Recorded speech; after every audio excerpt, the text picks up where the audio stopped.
नमस्ते दोस्तों। आज हम इंग्लिश के दोनों वर्ड सीखेंगे जो हमको कंफ्यूज कर देता है। वो वर्ड्स क्या है?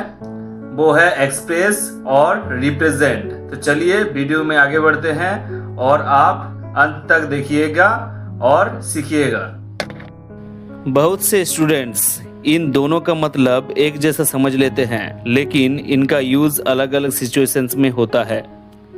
सबसे पहले जानते हैं रिप्रेजेंट का मतलब।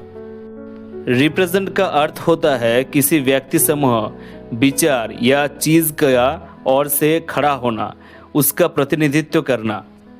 जैसे कि she represents our school in the competition, वह प्रतियोगिता में हमारे स्कूल का प्रतिनिधित्व करती है।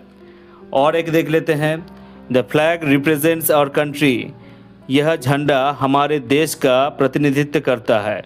यानी जब कोई किसी और की ओर से खड़ा हो या किसी चीज़ का प्रतीक हो, तब रिप्रेजेंट का इस्तेमाल होता है। अब हम बात करते हैं एक्सप्रेस की। एक्सप्रेस का अर्थ होता है अपने विचार, भावनाओं या राय को व्यक्त करना। कुछ उदाहरण के माध्यम से समझ लेते हैं।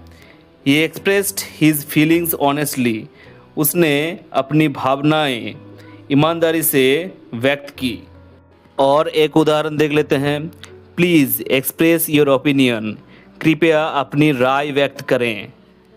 यानी जब आप अपनी फीलिंग्स, थॉट्स या ओपिनियन बताते हैं, तब एक्सप्रेस का यूज़ होता है। रिप्रेजेंट का मतलब प्रतिनिधित्व करना, एक्सप्रेस का मतलब व्यक्त करना। रिप्रेजेंट अर्थात रिप्रेजेंटेटिव, एक्सप्रेस अर्थात एक्सप्रेशन। अगर आपको रिप्रेजेंटेटिव याद है तो रिप्रेजेंट भी याद रहेगा। अगर एक्सप्रेशंस याद है तो एक्सप्रेस भी याद रहेगा।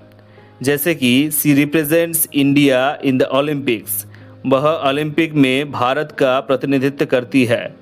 वैसे ही expressed his happiness with a smile, उसने मुस्कान के साथ अपनी खुशी व्यक्त की। अगर ये एक्सप्लेनेशन आपको पसंद आई है तो आप प्रैक्टिस कीजिए रोज़ और सही से इंग्लिश बोलना सीखिए। धन्यवाद।